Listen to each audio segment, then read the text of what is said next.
Salam Vespa Mania. Kali ini saya akan menjelaskan gimana cara menentukan TMB ya di bagian blok Vespa. Saya akan contohkan ini bloknya ya, seperti ini. Mohon maaf kalau gambarnya buram ya, soalnya ini malam gitu. Oke, kita langsung saja ya. Contohnya ini blok udah terpasang di mesin ya.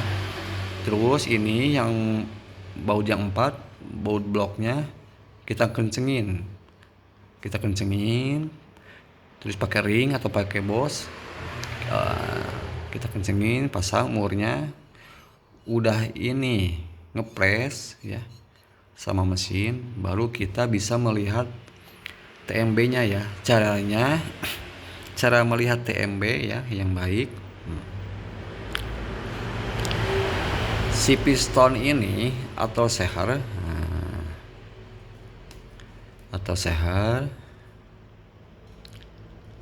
bentar ya, kurang jelas.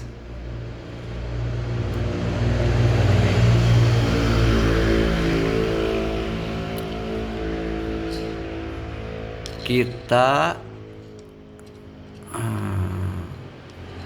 lihat dulu di bagian lubang inlet ya. Bagian piston ini, bagian seher ini harus sejajar sama lubang inlet ya, khususnya di bagian belakang lubang inlet ya. Bagian piston ini harus sejajar sama lubang inlet di yang bagian belakang ya. Nah, kita pasin. Ini udah pas ya. Nah, ini harus pas ya di bagian lubang inlet di bagian belakang ya. Pistonnya sejajar sama lubang inlet di yang bagian belakang. Bukannya kita ukur seher atau pistonnya harus pas atau sejajar sama lubang pembuangan ya, pas bagian belakang. Yang baik itu, sekali lagi, bagian piston harus sejajar sama lubang inlet yang bagian belakang ya. Sudah itu dilurusin sama lubang inlet di bagian belakang pistonnya.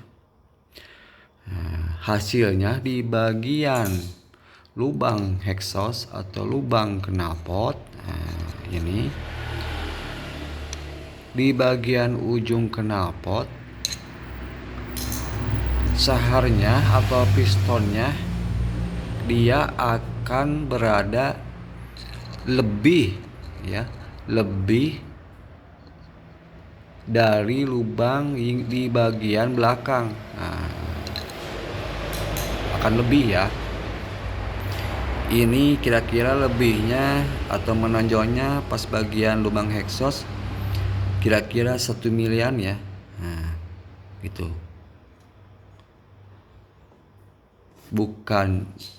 Bukannya ini sehernya harus posisinya pas bagian lubang inlet ini harus pas ya. Nah, bukan. Ini pistonnya harus pas sama sejajar di bagian lubang inlet ya. Terus ini di bagian lubang exhaust hasilnya dia akan menonjol pas bagian lubang exhaust atau lubang pembuangan ya. Dia akan menonjol sedikit ke sini keluar, akan menghalangi pada garis lubang exhaust yang bagian belakang ya, gitu. Terus para pemula cek ya, silakan pada motor Vespa yang standar, yang bloknya ori, pasti hasilnya akan begitu. Dia akan sejajar pas bagian pistonnya, dia akan sejajar di bagian lubang inlet ya, sejajar di bagian lubang inlet di bagian belakang. Terus di bagian exhaustnya dia akan menonjol sedikit, menghalangi atau melebihi lubang exhaust pas bagian belakang ya. Begitu. Tapi silakan para pemula coba ya, seperti itu. Sama pemula silakan coba kalau TMB-nya dipasin pas lubang ini ya, lubang exhaust. Pas lubang exhaust, piston sejajar sama lubang exhaust di bagian belakang. Silakan para pemula bandingkan ya, mana hasilnya yang lebih baik. Tapi menurut saya udah lihat berapa kali, udah berpuluh-puluh kali, maka di bagian motor Vespa blok ori ya, bawaan motor, dia akan menghasilkan si sehernya akan sejajar di bagian belakang lubang inlet ya. Oke, cukup sekian saja. Semoga bermanfaat ya buat para pemula. Mohon maaf buat para senior kalau ada kata-kata yang kurang berkenan atau salah saya menerangkan, mohon dikoreksi ya. Coba di komentar, di like atau di share. Oke, salam Vespa Mania.